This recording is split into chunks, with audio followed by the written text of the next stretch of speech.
my body will not allow me to mingle with the men, but my heart is far braver than that of a man. I was no one, nobody from Nowheresville, until I became a drag queen. Out of the ash, I rise with my red hair, and I eat men like air.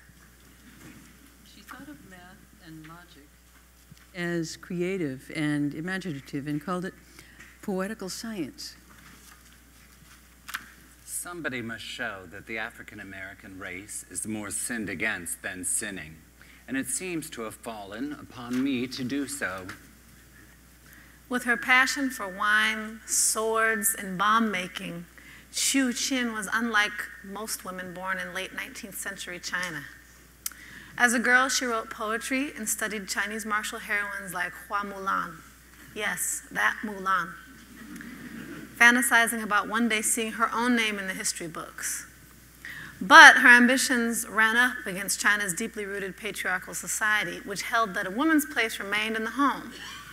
Undeterred, Xu rose to become an early and fierce advocate for the liberation of Chinese women, defying prevailing Confucian gender and class norms by unbinding her feet, cross-dressing, and leaving her young family to pursue an education abroad. Her legacy as one of China's pioneering feminists and revolutionaries was cemented in July 15, 1907, when she was beheaded at 31 years of age by Imperial Army forces who charged her with conspiring to overthrow the Manchu-led Qing government. It was her final act of resistance, and it would later earn her a place in the pantheon of China's revolutionary martyrs. To this day, she's often referred to as China's Joan of Arc. Marsha P. Johnson was an activist, a prostitute, a drag performer, and for nearly 3 decades, a fixture of street life in Greenwich Village. She was a central figure in a gay liberation movement energized by the 1969 police raid on the Stonewall Inn. She was a model for Andy Warhol. She battled severe mental illness. She was usually destitute, and for much of her life, effectively homeless. She has been praised for her insistent calls for social and economic justice, for working on behalf of homeless street youth ostracized by their families for being gay or otherwise not conforming to traditional ideas about gender, and later, for her advocacy on behalf of AIDS patients. Many transgender people have also come to hail Johnson as a pioneering hero. The term transgender was not in wide use in Johnson's lifetime. She usually used female pronouns for herself, but also referred to herself as gay, as a transvestite, or simply as a queen. Some have called her a saint. She made sure to spare the children, leaving milk and bread for the 2 toddlers to find when they woke up. She stuffed the cracks of the doors and windows with cloth and tea towels. Then she turned on the gas. On the morning of February 11th, 1963, a Monday, a nurse found the poet in her flat in London. Sylvia Plath had killed herself. She was 30. A century before the dawn of the computer age, Ada Lovelace imagined the modern-day general-purpose computer. It could be programmed to follow instructions, she wrote in 1843. It could not just calculate, but also create, as it weaves algebraic patterns, just as the jacquard loom weaves flowers and leaves. The computer she was writing about, the British inventor Charles Babbage's analytical engine, was never built.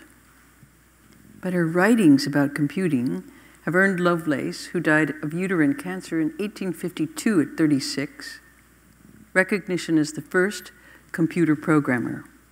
The program she wrote for the analytical engine was to calculate the 7th Bernoulli number, but her deeper influence was to see the potential of computing. The machines could go beyond calculating numbers to understand symbols and could be used to create music or art. It was not all that unusual when, in 1892, a mob dragged Thomas Moss out of a Memphis jail in his pajamas and shot him to death over a feud that began with a game of marbles. But his lynching changed history because of its effects on one of the nation's most influential journalists, who was also the godmother of his first child.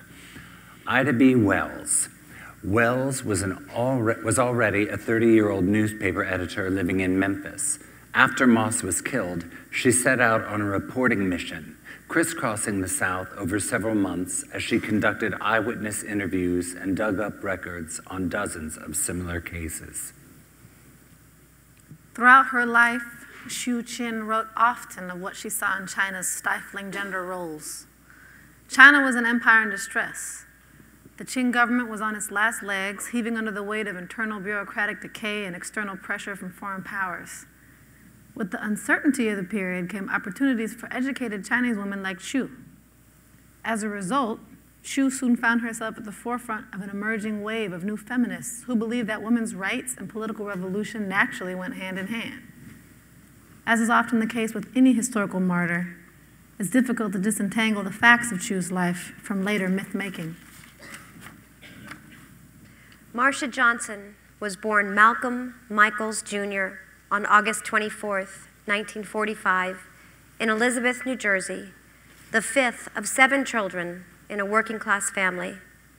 Her father, Malcolm Michaels, Sr., worked on the assembly line at a General Motors factory in Linden. Her mother, the former Alberta Claiborne, was a housekeeper. Johnson was about 5 when she began to wear dresses, but felt pressure to stop because of other children's aggression. She said she was sexually assaulted by another boy who was around 13. She began attending the Mount Teman African Methodist Episcopal Church as a child and practiced her Christian faith throughout her life. Later, she was drawn to Catholicism and visited houses of worship of other faiths frequently. Because the death was a suicide, Plath's family did not much advertise it. There were 8-line death notices in tiny print in the Boston Globe and the Boston Herald. To find them, a sharp-eyed reader had to look under H for Sylvia Plath's married name, Hughes. The notices were almost as terse as a headstone.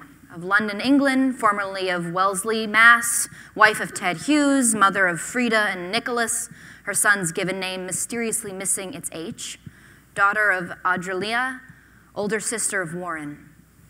Plath's hometown paper, The Townsman of Wellesley, falsely reported that she had died of a virus pneumonia. It nodded toward her literary career as poet and author, but it did not name her poetry collection, The Colossus, first published in 1960, to positive reviews in the British press, or say that her poems had been printed in prestigious magazines like The New Yorker. In its Fleet Street sensationalism, the St. Pancras Chronicle's report was more satisfying and more truthful. Tragic death of young authoress, the headline blared before subordinating her reputation to that of her husband. Found with her head in the gas oven in the kitchen of their home in Fitzroy Road, NW1, last week was 30-year-old authoress Mrs. Sylvia Plath Hughes, wife of one of Britain's best-known modern poets, Ted Hughes. The article said. It went on to say that her doctor had arranged for her to see a psychiatrist, but the letter was delivered to the wrong address. It ended with the coroner's verdict that Plath had died of carbon monoxide poisoning, and to leave no doubt in the matter, that she killed herself. Ada Lovelace also explored the ramifications of what a computer could do, writing about the responsibility placed on the person programming the machine and raising and then dismissing the notion that computers could someday think and create on their own, what we now call artificial intelligence. The analytical engine has no pretensions whatever to originate anything, she wrote. It can do whatever we know how to order it to perform. Lovelace, a British socialite who was the daughter of Lord Byron, the Romantic poet, had a gift for combining art and science. Math constitutes the language through which we alone can adequately express the great facts of the natural world, she wrote. Ida B. Wells questioned a stereotype that was often used to justify lynchings, that black men were rapists. Instead, she found that in 2/3 of mob murders, rape was never an accusation, and she often found evidence of what had actually been a consensual interracial relationship. She published her findings in a series of fiery editorials in the newspaper she co-owned and edited, the Memphis Free Speech and Headlight. The public was starved for her stories and devoured them voraciously. The Journalist, a mainstream trade publication, named her the Princess of the Press. Readers of her work were often drawn in by her fine-tooth reporting methods and bold language. Frederick Douglass wrote to her in a letter that hatched their friendship, "I have spoken, but my word is feeble in comparison." Wells saw lynching as a violent form of subjugation, which she called an excuse to get rid of Negroes who were acquiring wealth and property, and thus keep the race terrorized and the nigger down. Chu Hua-ching was born into a respected, albeit declining, gentry family in the southern port city of Xiaomin on November 8th, 1875. Some scholars say 1877. Her father, Chu Shonan, was a government official. Her mother also came from a distinguished literati official family. With her older brother and younger sister, Chu grew up in Xiamen and her family's ancestral home of Shaoxing in China's eastern Zhejiang province. By all accounts, she had a comfortable childhood, but she was forced to bind her feet, learn needlework, and worst of all, in Chu's eyes, submit to an arranged marriage. Marcia Johnson graduated from Thomas A. Edison High School in Elizabeth in 1963 and promptly moved to New York City with $15 and a bag of clothes. It was not an easy time to live outside the sexual mainstream. Although New York State had downgraded sodomy from a felony to a misdemeanor in 1950, persecution of gay people and criminalization of their activities were still very common. Same-sex dancing in public was prohibited. The state liquor authority banned bars from serving gay people alcoholic beverages. People could be charged with sexual deviancy for cross-dressing. Police enforcement was often arbitrary. After arriving in New York, Johnson alternated between going by her given name Malcolm and a persona she had created, Black Marcia. She engaged in prostitution and was often arrested. She stopped counting after the 100th time and was once even shot. She could often be found in seedy hotels near Times Square. The ones that used to make the most money was the boys that could wear their own hair with just a little bit of makeup, she later recalled. At that moment in time, it was easy to see why Sylvia Plath might have wanted to commit suicide. She was estranged from Hughes after discovering that he was having an affair. Alfred A. Knopf, who had published her poetry, had rejected her novel, The Bell Jar. Judith B. Jones, the editor who sent Plath the rejection notice, did not try to soft pedal it. To be quite honest with you, we didn't feel that you had managed to use your materials successfully in a novelistic way.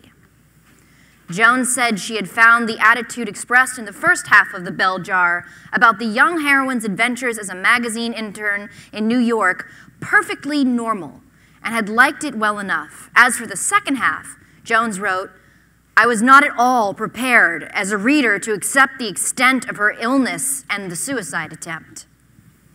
An editor at Harper & Row concurred. In a letter addressed to Mrs. Ted Hughes, this editor wrote, a little more charitably, that the first part of the novel was arresting, a fresh and bright recreation of a girl's encounter with the big city, universal and individual. With her breakdown, however, the story for us ceases to be a novel and becomes more of a case history. Lovelace's work, which was rediscovered in the mid-20th century, inspired the Defense Department to name a programming language after her. And since 2009, each October, Ada Lovelace Day signifies a celebration of women in technology. Lovelace lived when women were not considered to be prominent scientific thinkers, and her skills were often described as masculine. With an understanding thoroughly masculine in solidity, grasp, and firmness, Lady Lovelace had all the delicacies of the most refined female character, said an obituary in the London Examiner. Charles Babbage, who called her the Enchantress of Numbers, once wrote that she has thrown her magical spell around the most abstract of sciences and has grasped it with a force which few masculine intellects, in our own country at least, could have exerted over it. Ida Wells was born into slavery in Holly Springs, Mississippi in 1862, less than a year before emancipation. She grew up during Reconstruction, the period when black men, including her father, were able to vote, ushering black representatives into state legislatures across the South. One of 8 siblings, she often tagged along to Bible school on her mother's hip. In 1875, both her parents and one brother died of yellow fever, and at 16, she took on caring for the rest of her siblings. She supported them by working as a teacher after dropping out of high school and lying about her age. She finished her own education at night and on weekends. Around the same time, the Civil Rights Act of 1875 was largely nullified by the Supreme Court, reversing many of the advancements of Reconstruction. The anti-black sentiment that grew around her was ultimately codified into Jim Crow. Observing the changes around her, Wells decided to become a journalist during what was a golden era for black writers and editors. Her goal was to write about black people for black people in a way that was accessible to those who, like her, were born the property of white owners and had much to defend. Her articles were often reprinted abroad, as well as in the more than 200 black weeklies then in circulation in the United States. The man Chu Chin's father chose for her was Wang Ching-chun, the son of a wealthy merchant in Hunan province. In 1903, 7 years after marrying, the young couple moved with their 2 children from Hunan to Beijing. For Chu, life in the imperial capital was decidedly less dull. She struck up friendships with like-minded women and began to take an interest in China's political affairs. She unbound her feet, drank copious amounts of wine, and began experimenting with cross-dressing and swordplay. Still, the frustration of her marriage took a deep toll on her psyche. Her husband, she felt, was uncultivated and had no interest in poetry or learning. So in the summer of 1904, Chu, then 28, acted on a bold decision. She left her husband and 2 children, sold her jewelry, and sailed for Japan. She summed up her life in a 1904 poem called Regrets, lines written en route to Japan. Sun and moon have no light left. Earth is dark. Our woman's world is sunk so deep. Who can help us? Jewelry sold to pay this trip across the seas. Cut off from my family, I leave my native land. Unbinding my feet, I clean out 1,000 years of prison. With heated heart, arouse all women's spirits. Alas, this delicate kerchief here is half stained with blood and half with tears. Marsha Johnson was a key figure in the disturbances that followed a police raid at the Stonewall Inn, a gay bar on Christopher Street, early in the morning of June 28, 1969. Many legends have grown around the event, often characterized as a riot, but more recently described as a rebellion or uprising. But the evidence suggests that Johnson was among the vanguard of those who resisted the police. She was 23 at the time. Stonewall helped to galvanize a more assertive, even militant gay rights movement. It prompted the first gay pride parades in 1970.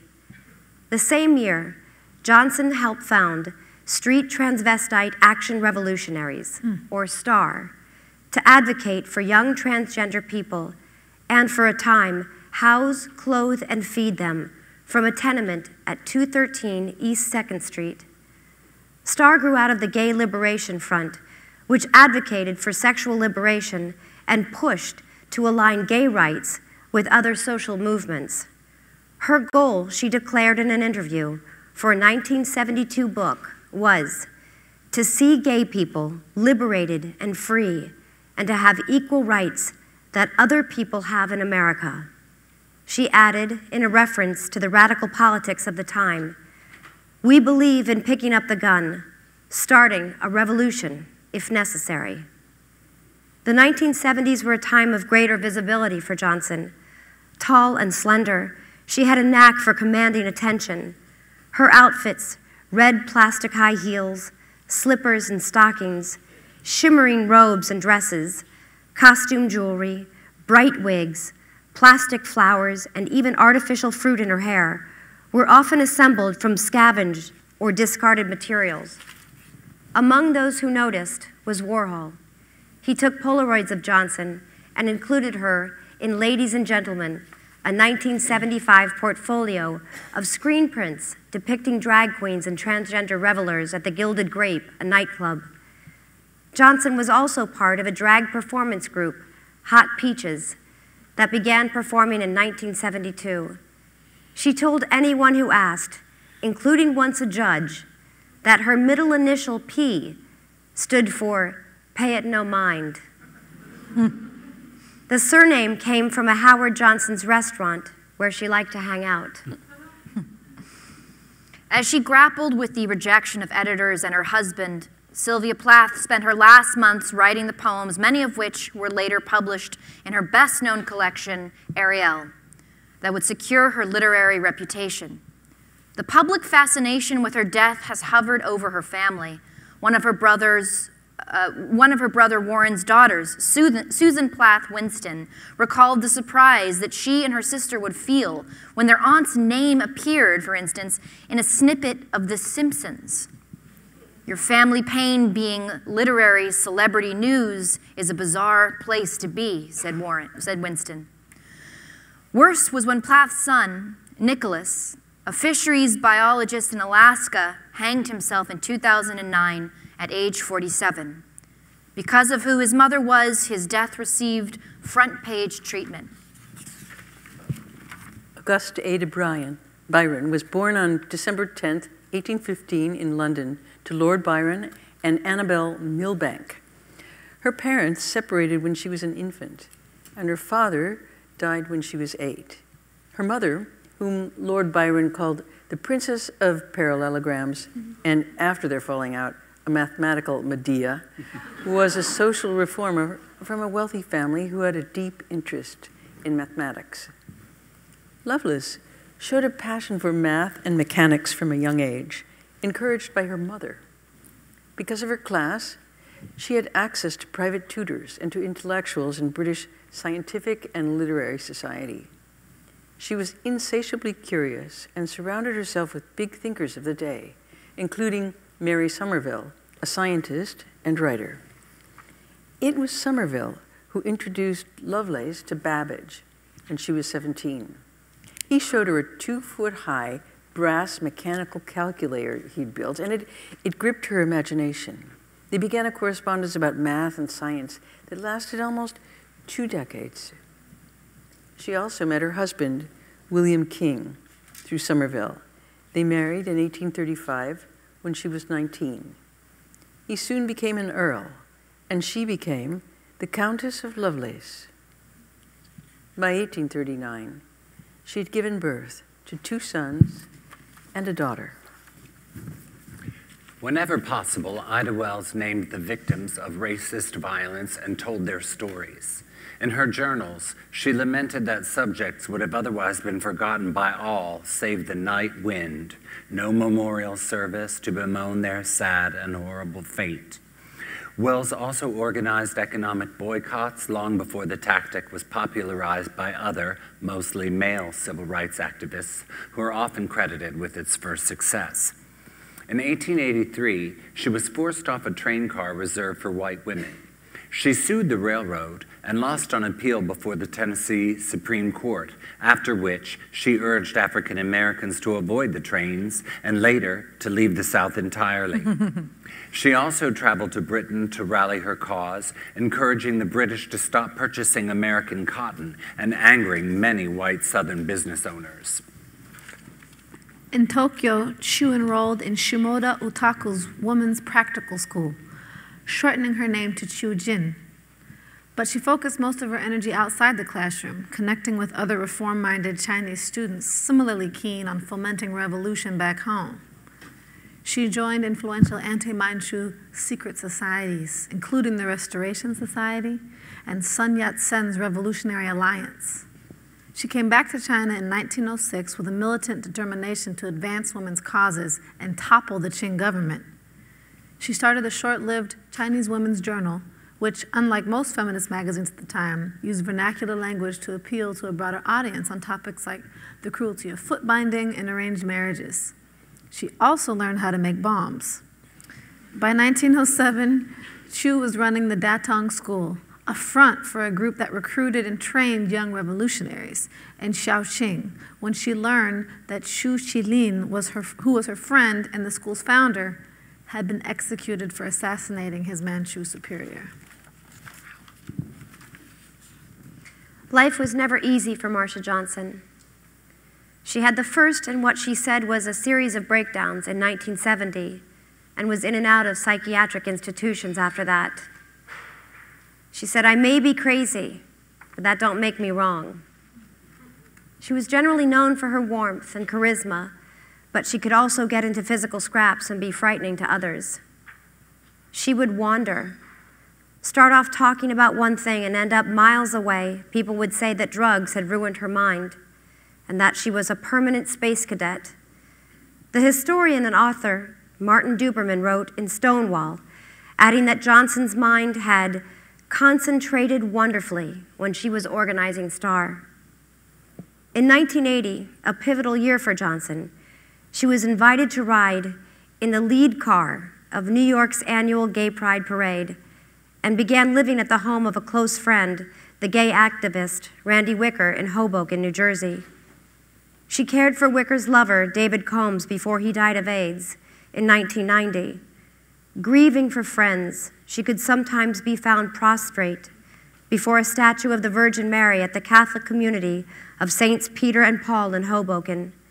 She was also an AIDS activist, attending protests by and meetings of ACT UP, the AIDS advocacy organization. Sylvia Plath was born in Boston on October 27, 1932. Her father, Otto Emil Plath, a German-born professor at Boston University, died when she was 8, and her mother, the former Ariella Schober, made ends meet teaching in a university secretarial program. Biographers have linked Plath's bouts of depression to the childhood trauma of losing her father, as well as to her own perfectionism and her mother's smothering nature. As a student at Smith College, Plath won a guest editorialship at Mademoiselle magazine in New York in 1953, an experience that became the basis of the Bell Jar. Later that summer, she had a breakdown after being rejected from a writing course at Harvard.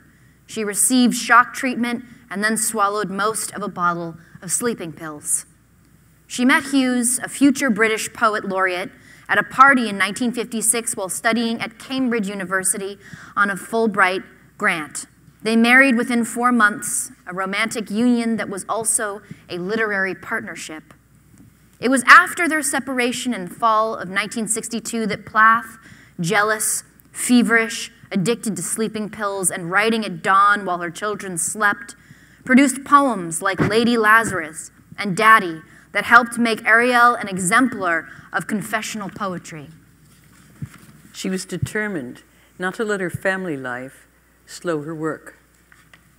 The year she was married, Lovelace wrote to Somerville, "I now read mathematics every day and am occupied in trigonometry and in preliminaries to cubic and biquadratic equations. So you see that matrimony has by no means lessened my taste for these pursuits, nor my determination to carry them on." In 1840, Lovelace asked Augustus de Morgan, a math professor in London, to tutor her. Through exchanging letters, he taught her university-level math. He later wrote to her mother that if a young male student had shown her skill, they would have certainly made him an original mathematical investigator, perhaps of first-rate eminence. It was in 1843, when she was 27, that Lovelace wrote her most lasting contribution to computer science. She published her translation of an academic paper about the Babbage Analytical Engine and added a section nearly 3 times the length of the paper titled Notes. Here, she described how the computer would work, imagined its potential, and wrote the first program.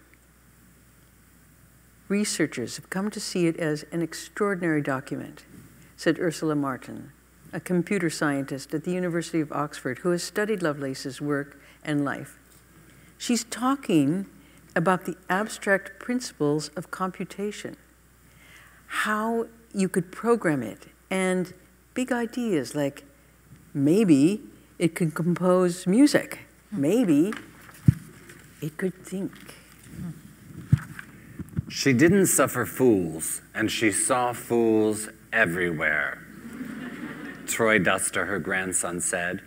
One exception was her husband and closest confidant, Ferdinand L. Barnett, a widower who was a lawyer and civil rights activist in Chicago. After they married in 1895, Barnett's activism took a back seat to his wife's career. Theirs was an atypically modern relationship. He cooked dinner for their children most nights, and he cared for them while she traveled to make speeches and organize. Later in life, Wells fell from prominence as she was replaced by activists like Booker T. Washington and W.E.B. Du Bois, who were more conservative in their tactics and thus had more support from the white and black establishments. She helped to found prominent civil rights organizations, including the National Association for the Advancement of Colored People and the National Association of Colored Women, only to be edged out of their leadership. During the final years of her life, living in Chicago, Wells ran for the Illinois State Senate, but lost abysmally. After Xu's death, friends warned Q that Qing troops were coming to Shaoqing to find the woman thought to be his co-conspirator. But Xu refused to run away. In a scene that's since been memorialized and embellished in a multitude of forms, Xu attempted to fight back, but was quickly captured, tortured, and beheaded. Over the years, critics have accused her of being naive in her belief, widely shared at the time, that overthrowing the Qing could resolve China's social and political ills. Others said her death was unnecessary since she had ample time to escape from the advancing soldiers. Perhaps her most notable critic was Lu Xun, one of China's greatest 20th century writers, who believed Xu's reckless behavior in Shaoxing was linked to the enormous adulation she received during her time in Japan. She was clapped to death, he told a friend. Wow. More than a century after her death, many Chinese still visit her tomb beside Westlake in Hangzhou to pay their respects to the woman now embedded in their national consciousness as a bold feminist heroine. Some can also still recite the famous words she wrote just before her death. Autumn wind, autumn rain, fill one's heart with melancholy. The line was a play on her surname, Xu, which means autumn in Chinese. In a June 26, 1992 interview, Johnson said she had been HIV positive for 2 years. They call me a legend in my own time because there were so many queens gone that I'm one of the few queens left from the 70s and the 80s, she said. Several days later, she was seen for the last time. On July 6, 1992, her body was pulled from the Hudson River near the Christopher Street Piers. Her death was quickly ruled a suicide, a determination that many of her friends and acquaintances questioned. Later, in 1992, the authorities reclassified the cause to drowning from undetermined causes, and in 2012, they agreed to take a fresh look at the case, which officially remains open. Johnson's ability to mix flamboyant joy with determined activism is a central part of her legacy. As long as gay people don't have their rights all across America, she once said, there's no reason for celebration. The Bell Jar was not published in the United States until 1971. It had been published in England a month before Plath died under the pseudonym Victoria Lucas, for fear that its resemblances to real life would attract libel suits. In 1982, she was awarded a posthumous Pulitzer Prize. Gloria Steinem, who was a year behind Plath at Smith College, published Plath's BBC radio play, 3 Women, in an early edition of Miss Magazine. The bell jar has risen from the ashes of rejection to become a perennial favorite of high school and college students. It spent 24 weeks on the New York Times bestseller list in 1971 and had sold nearly 3 million paperback copies by the 25th anniversary of its publication in 1996. It was in death that Plath found her literary due. Lovelace died less than a decade later, on November 27, 1852. In the notes, she imagined a future in which computers could do more powerful and faster analysis than humans. Despite Wells' ebbing influence, she continued to organize around causes such as mass incarceration, working for several years as a probation officer until she died of kidney disease on March 25, 1931, at 68. Wells was threatened physically and rhetorically constantly throughout her career. She was called a harlot and a courtesan for her frankness about interracial sex. After her anti-lynching editorials were published in the Free Speech, she was run out of the South, her newspaper ransacked, and her life threatened. But her commitment to chronicling the experience of African Americans in order to demonstrate their humanity remained unflinching. If this work can contribute in any way toward proving this, and at the same time arouse the conscience of the American people to demand for justice to every citizen and punishment by law for the lawless, I shall feel I have done my race a service, she wrote after fleeing Memphis. Other considerations are minor. Mm-hmm.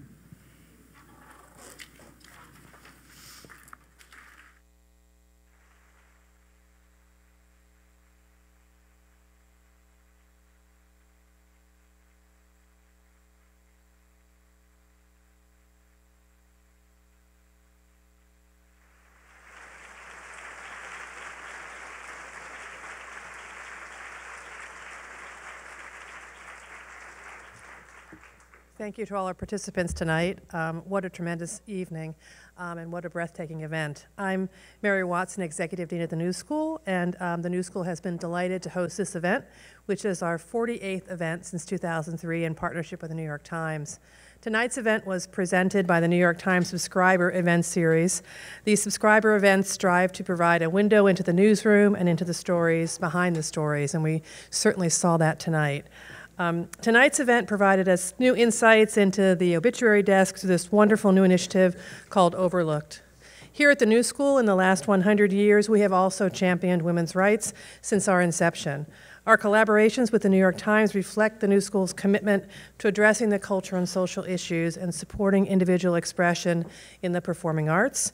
At the New School, we have a project uncovering untold stories of women called New Historia, which is led by faculty member Gina Walker. My name is Amy Podnani. I'm the digital editor for Obituaries. As you know, these excerpts, these wonderful readings, were from Overlooked, a New York Times project to write the obituaries for women who did remarkable things but never received an obituary in the newspaper.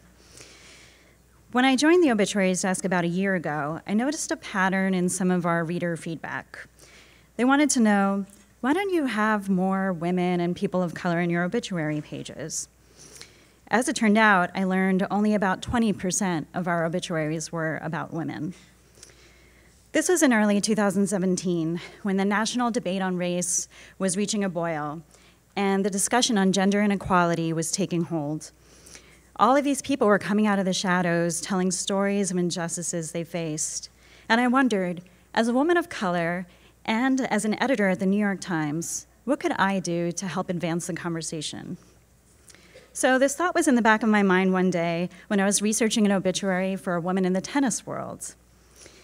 I came across a website crediting a woman named Mary Outerbridge with introducing tennis to America in 1874. I wondered, did she ever get a New York Times obituary? So I checked her archives. She hadn't. So I tucked that away in the corner of my mind, and each time I came across somebody interesting that had died decades ago, I checked our archives to see if the person had gotten an obit. If they hadn't, I added them to a list. And soon I had several dozen names, and I approached the head of the obituaries desk.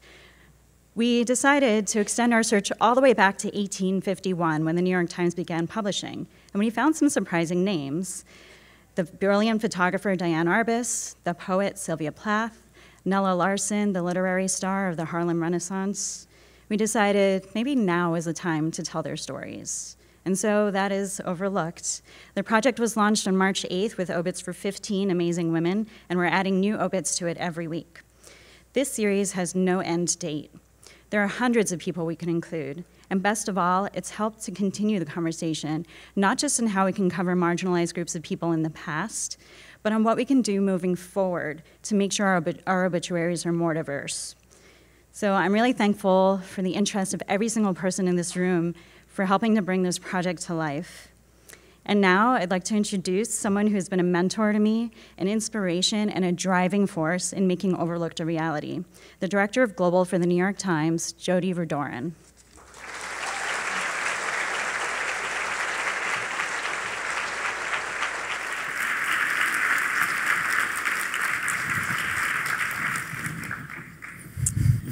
Thank you, Amy.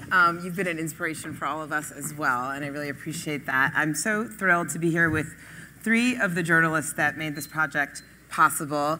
Jessica Bennett, who is our brand new gender editor and the author of Feminist Fight Club, who partnered with Amy as sort of architect of this project. And then two of the several dozen writers who were involved in producing obituaries, Dickerson, who covers immigration across the United States normally and wrote the obit of Ida B. Wells, and Amanda Hess, who is a culture critic and a writer for our magazine, and you may recognize her or her avatar from her great interneting video series. And there are a bunch of people. This project was really a team effort of so many people, and many of them are in the audience, so thank you to all of you. I can't see who's here because there are glaring lights in my face, but otherwise I'd name you all. We so appreciate that you all joined us. We've had such a public, huge outpouring for this project, and just when Amy was talking, you saw behind me a bunch of photographs, not of the famous women or the historical women who we profiled and Overlooked, but actually of a bunch of our readers and their grandmothers. What happened is we had more than 2,500 people write in to we asked people to recommend future Overlooked obituary subjects. Among the 2,500, several hundred nominated their mothers and grandmothers, and we did a wonderful story kind of surfacing 8 of the grandmother stories. So I encourage you to check that out. And now we're gonna basically have a little, I'm gonna talk to these guys about the project and our journalism a little bit and some of the issues raised by Overlooked, and then we'll take some questions from the audience towards the end, okay? So we were talking the other day about the various ways that lots of institutions, historians, other people are kind of doing things similar to Overlooked and rewriting history. And last night I went to, at my synagogue, they had a women's Seder for Passover. And some of you who are familiar know there's the story of the 4 sons is told every Passover. So this feminist Seder changed that to the 4 daughters. And the first one asks, she's known as a daughter in search of a usable past. And she asks, her question is, why the Torah doesn't count women among the 600,000 Jews who left Egypt, and why Moses only addresses his thing to men. And the answer that this text gave, I wanted to share, is, quote, teach her that history is made by those who tell the tale. If Torah did not name and number women, it is up to her to fill the empty spaces of our holy texts. So I just wanted to ask you about, with that in mind, I wonder if you can help us put Overlooked into the context of what feminists in general are doing to kind of, fill in the empty spaces of our holy or unholy texts. I think that as a culture, we are getting to a place where we're starting to recognize more broadly that women and people of color have been erased from history in many ways. And that plays out in something as simple as the obituary, but it also plays out in things like public monuments and sculptures. We were just talking backstage about how in Central Park, it was just approved that we would have a first female bronze statue of, I think, Elizabeth Cady Stanton, and there are 22 male statues. And if you look at, I actually pulled the figures this afternoon, if you look at statues and monuments throughout the United States, there's something like 5,136. Something and like that. Just casually throw that out. And just 8% of those are women. And so I think we really see this across the board. You know, women's stories haven't traditionally been told. You know, when I was growing up, I didn't really learn about these women in my history books. I didn't study women's history in college, and so I didn't really hear a lot of these stories. And so I think we're getting to a place right now, there's this moment happening, and perhaps it has something to do with the cultural reckoning around Me Too, perhaps it's broader, but where we're starting to recognize socially that there are stories left untold and they need to be told. So, as I mentioned, each of you wrote one of these obits, and I just want to hear a little bit about what it was like. Like, how do you go about reporting and writing an obit for someone who died so long ago? And also, I'm interested in how it was for you, who are, you know, essentially reporters, to kind of participate in a project that has a mission behind it, and you are young women of color. I wonder how that kind of felt different from your regular assignment. So, Caitlin, you wrote our Ida B. Wells obit, which was became our lead obit, and I understand you do a pretty good drunk history of Ida B., so maybe you want to share that with us. And then you can go with that, but I just wanted to just add, like, I wonder Ida B. Wells is relatively well known. I think most of us did learn something about her in history, maybe particularly those of us who are journalists. So I wonder what surprised you when you dug into it? What did you learn that, you know, really was, that you didn't know before? Sure. Certainly writing a New York Times obituary, I think any New York Times obituary is a daunting task, but for someone like Ida B. Wells, incredibly, I mean, I think I ran into you in the elevator shortly after I got the assignment, and I told you that I'd just been staring at a blank Microsoft Word document for a couple of days, but I was sure that, like, soon enough I was going to be able to put a couple of words down.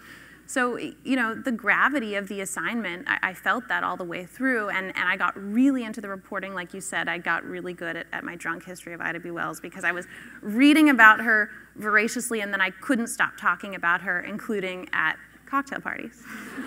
So eventually my friends were like, why don't we just produce this for you, and then we can just hit play, because, like, we get it. She had a very fascinating life. So I knew the basics about Ida B. Wells. She was born a slave, and she became one of the first prominent Black investigative female reporters in the United States. Not very many have followed after her. And that alone is striking and obviously worthy of an obituary. But when I dug in, I mean, there were so many things that made her story feel even more profound. You know, when she was 16 years old, her parents both died along with one of her siblings. So she takes on taking care of 6 others. As you guys heard earlier, you know, she drops out of school and lies about her age to get a job to support her family. And then too, you know, she's raised during this Reconstruction era where she sees Black men, including her father, vote and be elected to public office. And then when she's in her 20s, you know, all of those advancements of Reconstruction go away, and you see Black people again shackled in some cases physically, but also just culturally by Jim Crow. And so this is her upbringing, you know, born a slave, Reconstruction, and then all of a sudden Jim Crow, and that whiplash is what led her into journalism. And then in journalism, I would say maybe the biggest aha moment for me was sort of realizing, you know, one, that she pioneered these reporting techniques that we still use today, that I still use today, which is incredible to think about. And then the question was, okay, so why did that come to be? You know, these interviews that she conducted the way that she did, looking at data, pulling public records, how did she come up with that? And I realized, you know, that it's because when she decided to take on the topic of lynching, nobody's going to automatically listen to Ida B. Wells. She's a Black woman who was born a slave. So she had to construct these arguments that were airtight, that you couldn't argue with, you know, that you couldn't sort of question based on her inherent authority. And that's why we still do the same thing. And so that was really powerful to understand her legacy. Amanda, you wrote about someone I think a little less known, Lilias Campbell Davidson, the founder of the Lady Cyclists Association.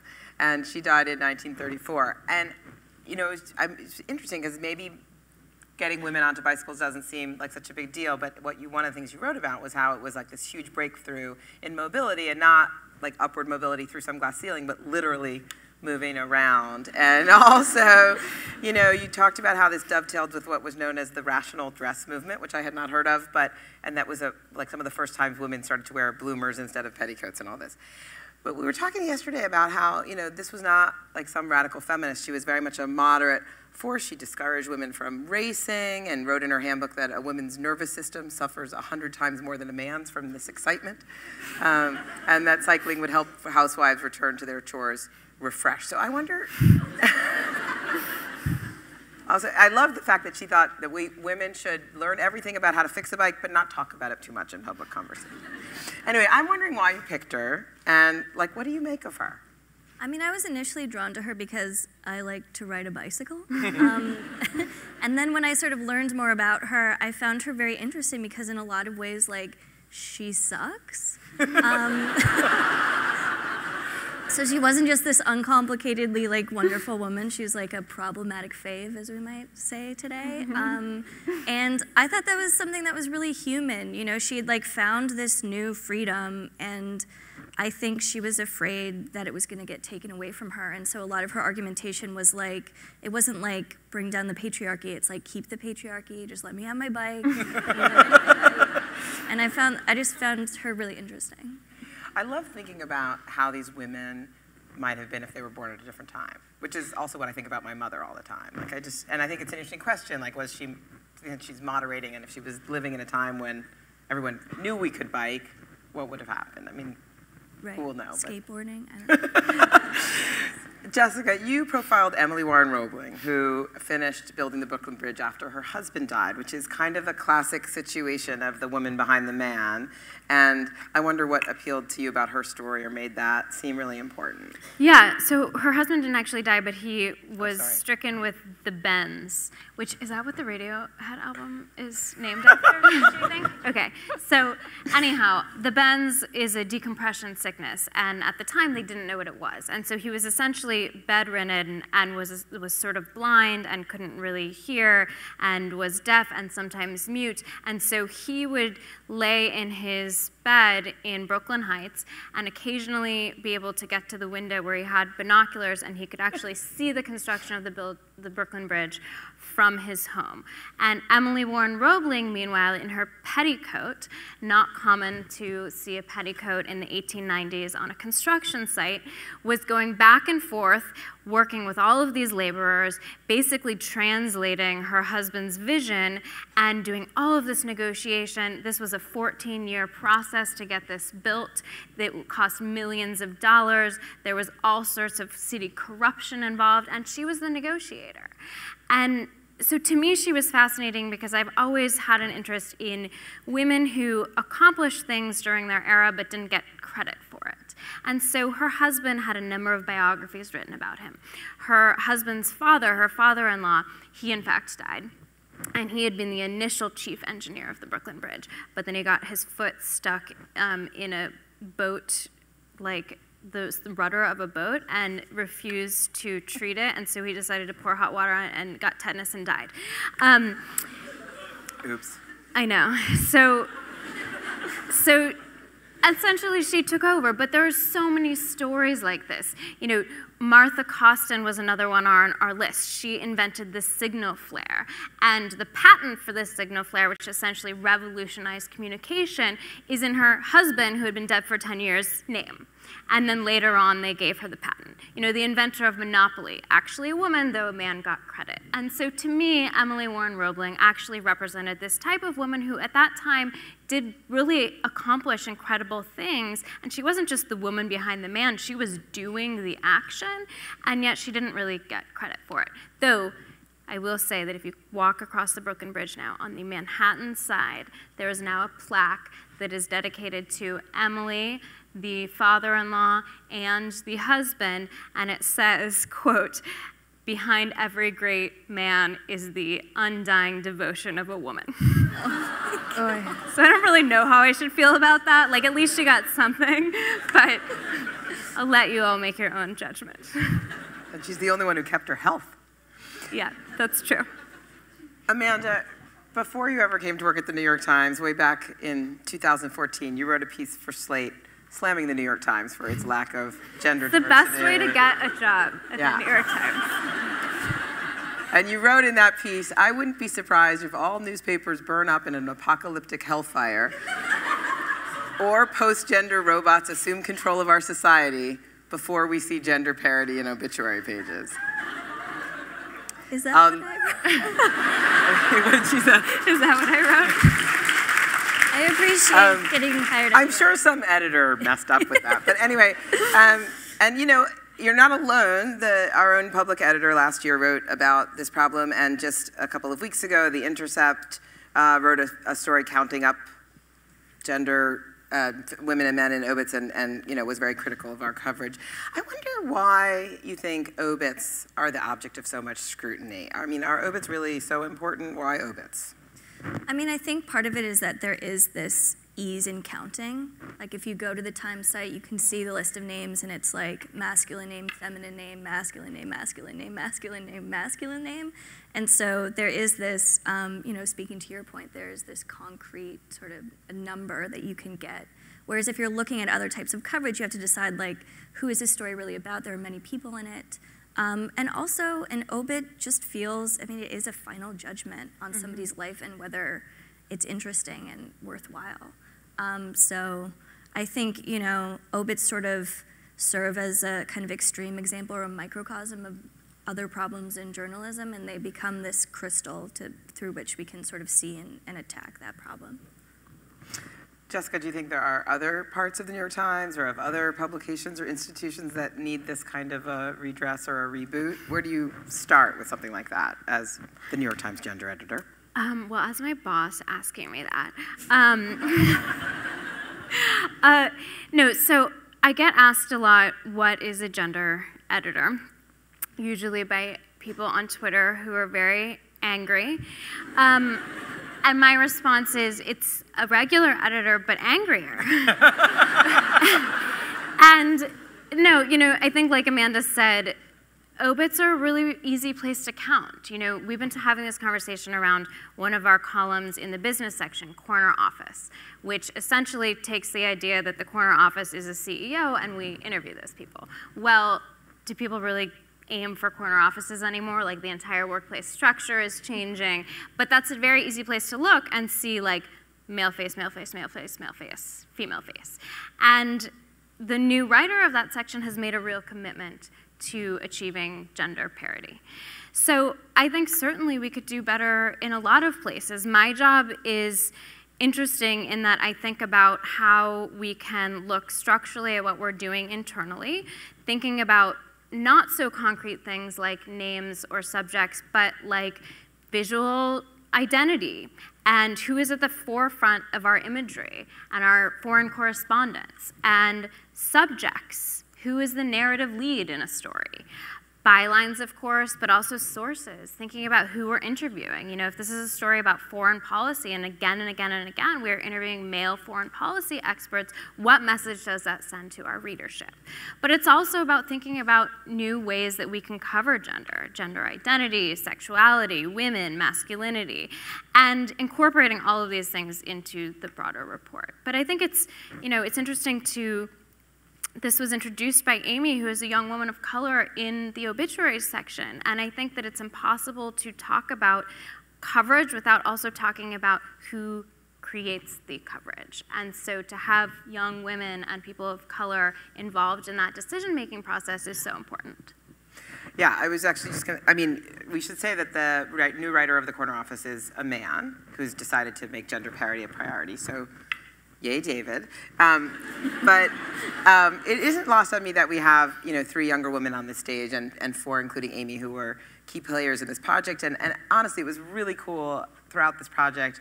You know, we would be in these, this project really did involve a lot of people, and we would be in these meetings with 20 people, and there'd be 1 or 2 men, if any. And especially in this moment, in this Me Too moment, it was it was quite cool to have that happen. But I'm wondering, is it up to women who are generally not really running the place to kind of fix this? And I know there's been a lot of internal conversation about people asking, people of color or women or queer people to kind of vet stories and check if something's offensive or whatever. And I think on the one hand, everybody cares about making the report as diverse and sensitive as possible, but it also feels like it can be a burden for uncompensated work. So I wonder, Caitlin, as one of way too few Black women on our staff, have you been asked to do certain assignments because of your background, and how have you dealt with that? Yeah, I mean, it's not usually what an editor says to me when I get an assignment, but certainly, as you know, Jody, I mean, I have, it's become clear to me with some assignments here and elsewhere that identity was perhaps part of why I got the job, probably even the Ida B. Wells obituary. And it's complicated. I mean, of course, I've read work in our report, in other reports, and I think, oh man, if they had just had a person of color or a woman write this story or edit this story, it would have been so much better. But at the same time, should I always have to write that story? Should it keep me from writing the story that I actually want to write? And I think actually most concerning for me is if I write that story, does it let somebody else off the hook? Does it let my colleague off the hook? Because I'll be honest and say I have been out in the field before, and I've been doing stories about Black people, Black women, Black men, and they've said to me, I've heard from all these other reporters, they wanted to do my story, I didn't trust them, I'm so glad you're here, and I'm so glad that you want to do this story, and I'm going to talk to you. That's happened to me, and of course, on behalf of my newspaper, I'm so glad that I'm there, because I can get the material that we need to do that story in the best possible way. That's great. But we need to make sure, in my view, what do I know? I'm Lily, national correspondent, but I think that what's so important is that every reporter right now feels that it's their responsibility to understand what are the issues that women are dealing with and thinking about, and how to talk to women about them, and how to talk to LGBT people about them, and how to talk to people of color about them. I think it's a qualification of the job, just as we at the Times wouldn't hire someone who didn't know how to write or who didn't know how to check their facts. I think it's 2018 and we can't hire reporters who don't realize this is part of their responsibility as well. That's my...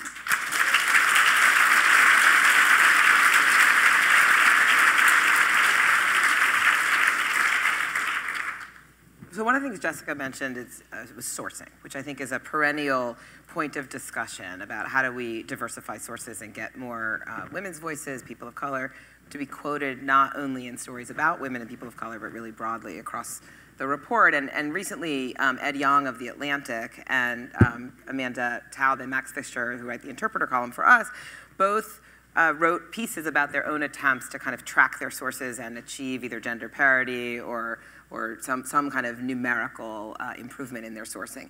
And I wonder, Amanda, how you've approached this. Have you ever had any pushback about trying to diversify the voices and sources? And also, maybe talk a little bit more about just why is it important to diversify sources? Yeah. I mean, I came from a background of explicitly writing about gender and about women, which is not really what I write about anymore. And so it's sort of, I see it as a huge asset, because I think it means that I have this little corner of the internet, which is this very large topic that I can sort of navigate better, because I do have another specialty, and I do think it sort of makes it more natural for me to just seek out more diverse sources. I have I don't think that my editor necessarily shares that interest. At one point I was writing a story, just to speak out of school here for a little bit, that was about... They cut off the Facebook Live already, so don't worry about it. It was about photojournalists on Instagram and wildlife photographers. And I had found 4 men who were eager to speak to me about it. And I was looking for a female voice. Partly because I was just aware of how male it was, but also I think, female journalists in the wilderness have probably a unique perspective on it. And I expressed this to my editor, that I was looking for a woman, and he was like, why? And then he said something like, I think, you know, like the story just takes you where it takes you. So I do think there's this, there's this Otherwise, idea. a really good editor. I love him. I love him. He's great. But I do think, like, you know, you have to sort of manage up in some ways. And so wait, so did you? I know part of the issue was timing, right? It was taking longer to find this female photographer. So what ended up happening? I did find one. Yeah. But it sort of, she came to me like very quickly after that happened, so it just kind of worked out. But I think there is this impulse. I think many journalists sort of see themselves, because our jobs are so grounded in objectivity and observation, like we don't always think of it as this practice that needs to be revisited and upheld. There's sort of this mystique that we're just naturally, you know, like very objective. And I sort of see it in the opposite way, that it's something that we have to impose on ourselves. Jessica, I think you mentioned before that you think that how critical staffing is to this question. I mean, and Caitlin obviously talked about this in terms of an individual story, but maybe, I mean, how much of, if women ran the New York Times, could happen, like, would we still be having this conversation? Well, I think we'd need to run like a lot more things in the New York Times. Do you want to list them? I mean, like business, politics. No, I mean, we hired a lot of women of color last year. Is it changing? Are we better because so I think that we can look at data to inform this question. I'm really putting me on the spot in my new job. Which is that what we know statistically and backed by all sorts of academic and sociological research is that organizations perform better when there is parity. So that means diversity and inclusion across the board. It means women in leadership positions. It means people of color in leadership positions. And what researchers have found is that organizations that are able to get that are, in fact, more collaborative. Like, inclusivity begets inclusivity, so they become more inclusive. They're actually more profitable. Like, ding, ding, ding, we all want to be profitable. This is a struggling industry. And so I think you could argue also that it brings good, important perspective to our journalism. So I think that the goal for any organization, and I think actually the reality that a lot of organizations, not simply journalistic, are figuring out right now is that they need to achieve parity in order to thrive. And just to be clear, you're saying, I mean, for us, it really, I think, can be about really a direct influence on the product, because we think diverse perspectives brings diverse stories and connects with a diverse audience. But you're saying even if your business is making refrigerators, that people have found that, I don't know why I thought of that. That maybe the next patent is, that parity makes you better at whatever you're trying to do. Yep, I mean, that's the argument that I've made in my book and that I make frequently when I don't want people to accuse me of being partisan, because it's actually not partisan whatsoever. It's completely objective, and scholar after scholar has showed that this is actually effective. And I think, like, it's okay to acknowledge that, like, media and places like the New York Times were traditionally created for and by white men. Like, we're trying to correct that, and in fact are doing a pretty good job at it. But, like, this is hundreds of years of history that we're working against. So I'm gonna ask one little lightning round question, and then it's over to you. So I don't know where the microphones are, but look, there's one. So prepare your questions, and another one. So there's one in each of the aisles, very well placed, thank you. As I said earlier, we got this really huge outpouring of public response. More than 2 million people read the package in the first couple of days. More than 2,500 people wrote in to recommend their grandmothers or other people for obits. And actually, it was really interesting back in the green room, where we got to hang out with the fancy actresses earlier. They all said they'd seen the, none of them got the call from us and were like, huh? They all had read it and had it shared on Facebook by their friends, which was great. We have, people wanting to make movies about the thing and books. It's all very exciting, and we're thrilled with your response as well. But I just wonder what, as the writers of these pieces, I bet you've had more direct, personal, and intimate responses. So I just wonder if you could share maybe one thing that you found most kind of interesting or moving of something that somebody said to you after your pieces ran. Jess? have been so interested in how many of these women were referred to as masculine in some way. Like there were a number of examples, and this has been pointed out to me by commenters and others, including Emily Warren Roebling, where their intellect was referred to as masculine-like. So this idea that if you were smart, you were masculine. I want to just actually mention also one thing that was I'll make this my most surprising response, which came the morning we published the package, which included an obit of Charlotte Bronte. One of our colleagues who wasn't involved in the project wrote us a note to say that he had discovered that although Charlotte Bronte didn't get an obit, her husband, who died 50 years later, got an obit in the New York Times, whose headline was Charlotte Bronte's husband died. It's really hard to say that without laughing. All right, Amanda? Because of the weird lady that I wrote about, I got a couple of emails that were from people who wanted to know the exact, like, European lineage of her. They were like, is this woman Swedish? And I was like, I don't know. So I wasn't able to help them, but they're very interested in that. Caitlin? The best response that I got, and I've received it, I don't know, at least half a dozen times by now, either in email or on Twitter, is people who are talking about wanting to name their kids Ida, which to me is pretty powerful. It's sort of, oh, that was a very sweet reaction. But yeah, it's sort of like the ultimate, right? Like she's no longer overlooked. So that's been cool. You can all take, feel free to name your babies Ida. Please. If there's any pregnant women in the audience. Yes. My question's for Amanda. I would love to get your perspective when it comes to women writing specifically on the internet.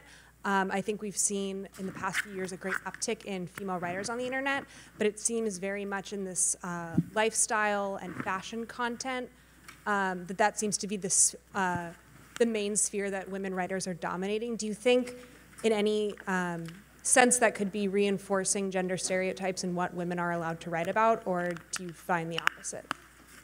I think it does. I'm someone who, I didn't start out writing about lifestyle really, but I started out writing about like sex, which I think is also a very female sort of oriented sector. And I found for me, and I think for a lot of women who I knew, there was this idea that not only were you writing on the internet, but you're also kind of like selling yourself and sharing yourself and your life with the internet, which is sometimes a very scary thing. And I do think there's a cost there that men don't often have to pay. So sorry to be kind of depressing about it, but I do think that it can be a problem, yeah. Thank you. Hi, hello. My name is Corey. We're talking about highlighting a lot of individuals that were going unnoticed and talking about how we can bring people to the forefront, but at the same time, how do we, as journalists, really provide the tools people need to overcome those obstacles? And what is our responsibility to actually bring them up before we have to highlight them retroactively? I think that that's what we're trying to do more broadly. People have, I think the biggest criticism of this project was, great, this made us all feel good, but what about the women who are still alive? And so we are very cognizant of that, and I think that's part of the reason why I have a job, knock on wood, so have it for a while. But we're really committed to making sure that these stories don't continue to be untold, and elevating underrepresented voices and diversifying our newsroom so that these stories will be told. I think also just to add to that, I feel like, there's a revolution going on in our industry and in news consumption and news making and all of this. And everything about what constitutes a New York Times story or a news story or a piece of journalism, I think is changing, has changed, and is up for grabs. And I think one of the things that's exciting about the discussion we've had around Overlooked, and that relates to that broader thing, is it's about, some of it is about really trying hard to diversify your sources or to diversify your subjects, but others of it is it's about changing the criteria of what's interesting and what's important. It's changing what news values are, adjusting. People consume news in totally different ways. The world is totally different. Everything's changing. And so I feel like there's an opportunity to kind of just constant reinvention about where to look for stories, what makes a story, what's important. And that's exciting and challenging at the same time. Okay, so I've got a comment and a question. The comment is, I'm wondering if the content can be shared with somebody like an Amy Poehler and Smart Girls that would get the story out for dolls and other, you know, that would sort of play it forward. We've got for an the next agent generation. at Anonymous Content. She may be in the audience. We're Amy Poehler, if Amy Poehler wants to reach out, we're Bring all it. ears. We are waiting That's for Amy. the question. Yes. And then the second thing was, I was really inspired by the misrepresentation documentary. I don't know if you guys saw it as well. But vocabulary and word choice really does make a difference because it gets in your subconscious psyche. My grandmother was a journalist during World War II, and the word choices that she made were, you know, conscientious. And so I'm wondering if you guys have archives of the numerous female reporters during World War II, because I would say there were probably more women than men reporting during that period. I mean, you've got His Girl Friday and so many films that came out as well. So I'm just wondering, that's sort of my question is, what can you do with the proliferation of female journalists that existed in the 40s, and how can we do something with that?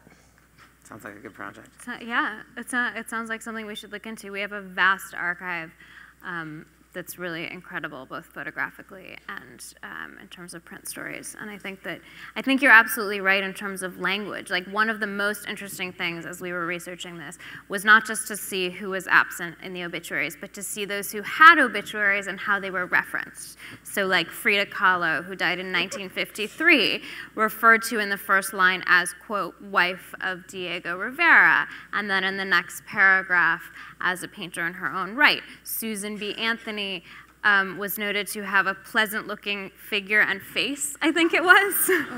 So, you know, I hear you on language, and I think that language can be very telling. I mean, even more just concretely or specifically, like we were trying to figure out just to get some numbers about, you know, how many women had been obituaryized, which I think is not a word, but I'm going to keep using it anyway, in the New York Times. And we ran into the problem of, for many years, they were listed under their husband's names as Mrs. Whoever. So we would be trying to figure out if somebody had an obit, and we wouldn't find them at first. With Ida B. too, and we didn't have an obituary for her, but the Times did cover her occasionally, and those stories were all written by men, and the language thing was huge. I mean, now when you read the way that she was described, she's called like a harlot. She's called all kind of, and these sort of like sexualized terms are used to describe her as being just, you know, totally tactless.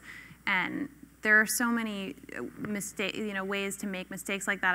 I'm sure we're doing it today, like slight tweaks in language, or what feel like slight tweaks in language today, and 100 years from now are going to feel like total dramatic mischaracterizations. So the language thing, I've been much more cognizant of that ever since. One of the things Jess has taught me in her short months with us is she often writes women and men instead of men and women. Yeah. And easy to do. Editors won't catch it. Anyway. Hi, my name is Natalie, and my question is mostly for Jess, but for anyone else who wants to chime in also. We're talking a lot in the current climate about making spaces that have traditionally been dominated by white men, like the Times and a few others, more inclusive racially, more inclusive from a gender perspective. I personally went to a women's college. I went to Wellesley College, if there's any other alums here. And for me, that was really formative, but I'm curious your thoughts on the importance of women's only or women's focused spaces. If we're trying to get to a place where, you know, we're encouraging diversity, is it, every few years there's a conversation about whether or not Wellesley should go co-ed, or if there's still really a place for women's colleges, since women can go to quote unquote real colleges, which weren't considered real colleges when they were formed. You know, I'm curious your thoughts on the importance of women-dominated spaces and women-focused spaces, and if there's still a need and a space for that if we're trying to get to parity and diversity. This is a very timely question because of what's happening in New York City with The Wing. And Amanda is in fact reporting on this, so she may have thoughts, but The Wing is being investigated by the New York Human Rights Commission, The Wing being the all-woman space that's essentially a co-working space with like a lot of pink.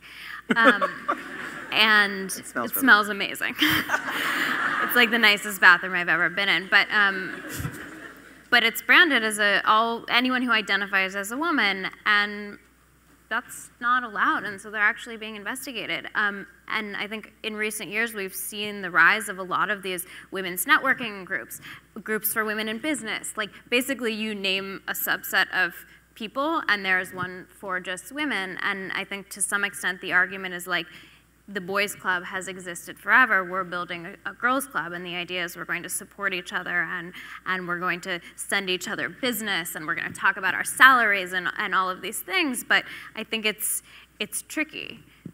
What do you? I mean, from a journalism perspective, like I started out writing for women's spaces, I guess, on the internet, and I found that they were a really welcoming place for me. Like I don't think I would have had my career had I not started there.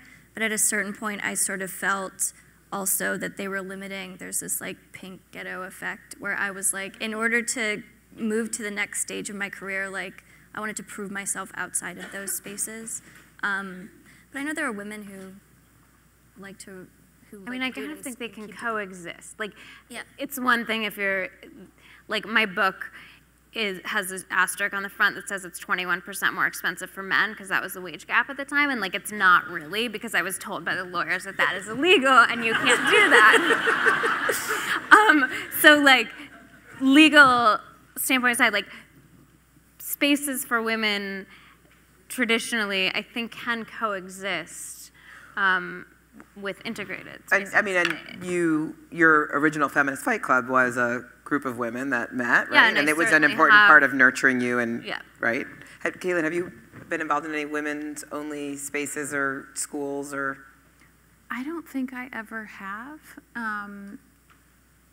but I certainly see the benefit of them, and there are times that I wish that I had. I mean, because I started out right out of college at big national news outlets and have wished that I may have developed in a different way or felt more free to write things that were more voicey or more personal had I been in a more sort of nurturing environment or even just familiar environment. So I sort of feel the same way, that they can coexist, that it's great to have them, that many people need them, and that you should benefit from them to the extent that you need them. And then, yeah.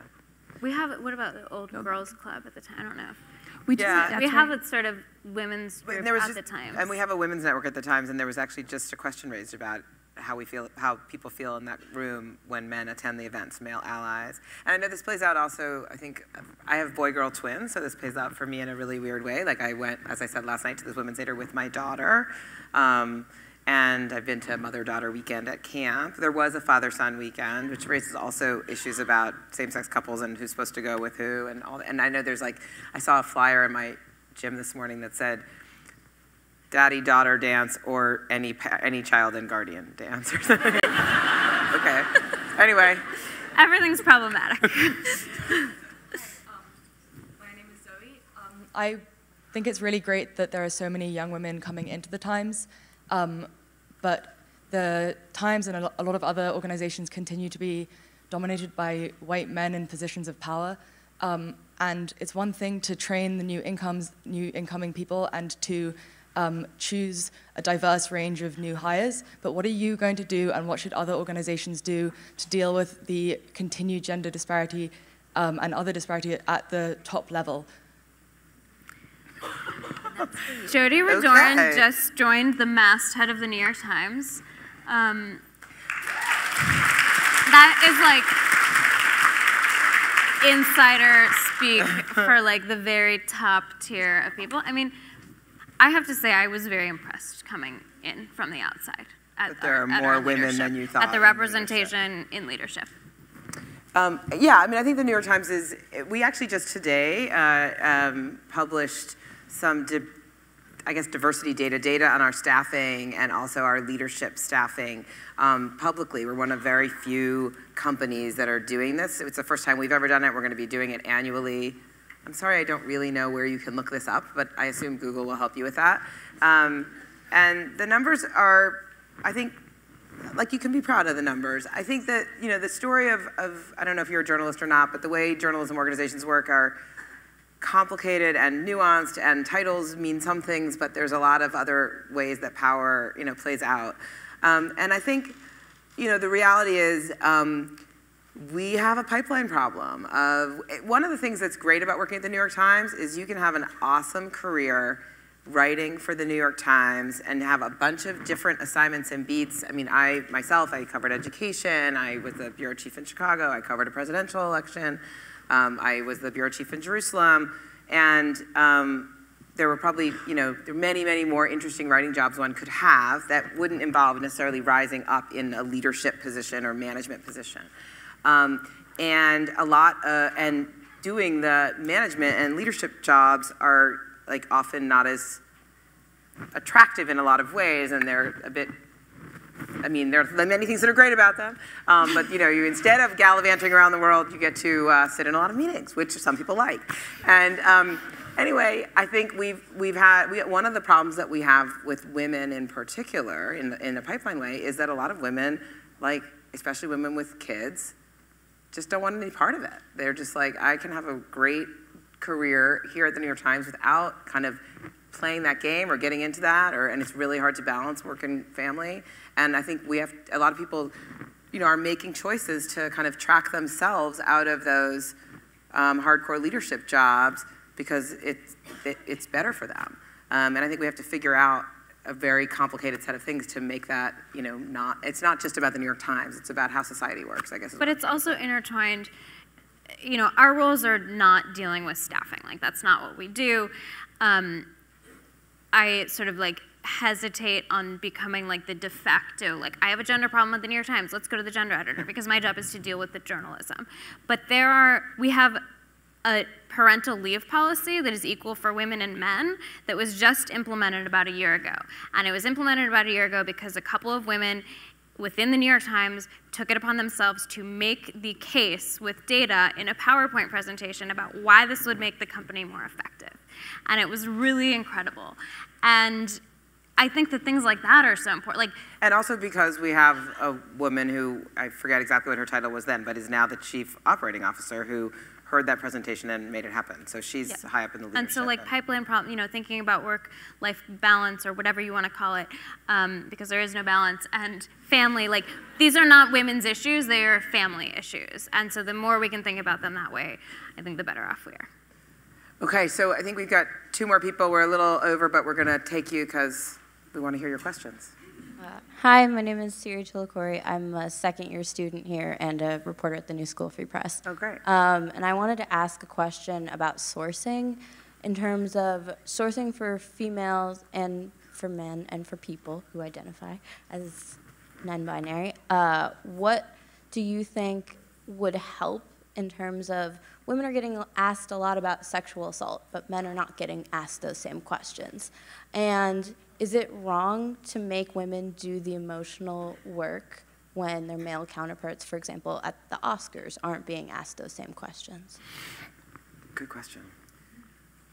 That's interesting. I think you're talking about, how difficult it is to talk about a painful experience like that, which we're trying to tell a story about something that that women have gone through. I mean, it's interesting. There are a lot of people who've said we should be doing more stories about sexual assault and sexual harassment that men experience, that gay men experience, or trans men experience, or cisgender or straight men experience. And so your question is complicated. I mean, I think when it comes to sourcing in general, we all should, and the 4 of us up on stage for sure, believe that we want to have more parity in the sourcing for our stories. We also want to make sure that we're not missing stories. Specifically when it comes to asking people to go through something painful and difficult in order to be able to bring it to light. That's not easy. We don't love it. That's one of, if not the sort of most challenging ethical conflicts that you face as a journalist. But when we do that, we're doing it because we think a story is really important. And it is painful and difficult to ask a woman about their having been sexually assaulted or sexually harassed. They don't have to talk to us. And hopefully we make that very clear when we approach them. But the reason that we're doing it is because we think that it hasn't been done enough. So I think we should keep doing that. Thank you. Hello. So I am constantly reading articles about about the gender pay gap, about women not being in leadership roles and all of those aspects and in different fields. And I was just wondering if there's ever going to be a push in, now that you've identified these things a year later, going back and evaluating and seeing if there are changes, and specifically then, if there are changes, how that benefits. Sometimes the benefits of all of the changes in the pay gap are buried at the end of the article, whereas there's not a headline that says, hey, because now there's more women, X happens. And I was just curious if there's a push at the Times or if you guys think about that. You mean in our coverage or about what's going on in the paper itself? Your coverage. I mean, I think there are sort of layers of your question, I think. I mean, I feel like on Me Too coverage, for example, definitely a strong line of our coverage is to figure out, like, is anything changing? Jodi Kantor, who was one of the reporters who broke the original Harvey Weinstein story, just published a story maybe last week that really tried to look at what's happening in workplaces and kind of where the reckoning kind of is. And I thought I encourage you to read it. It's really thoughtful and deep. And I think we're going to keep kind of doing that, chronicling kind of where change is. I think that's just every bit as important as driving forward all the investigative work, is to kind of understand the fallout, explain the fallout. And I think, you know, to the previous question, surface all kinds of voices in that debate. And I think we were just talking yesterday about how men are somewhat absent from the debate, but also a little bit afraid to talk, and kind of how we can do stories about both that fear and what they are thinking and doing and feeling. I think also one of the things, I think inside the paper on staffing, for sure, we're doing all this follow-up. That's part of what this public reporting is about. And on sourcing, I think we're really trying to think constructively about how to, you know, how to talk about that issue, how to track it, and thinking about how best to approach that. We've done it so far in a pretty ad hoc way. But, you know, absolutely one of the hallmarks of New York Times journalism, I think, is not to, you know, move on to the next every 5 minutes. We have all sorts of different, you know, we have a clear focus on covering news as it happens, but really analysis and context and deep dive investigations are kind of another part of our hallmark. So I think that's one of our promises to you, I think, is to, like, not forget about the issues and to go back and check in and see how things are going. So maybe we'll have another event next year and let you know. But for now, thank you again for all of your time, your great questions.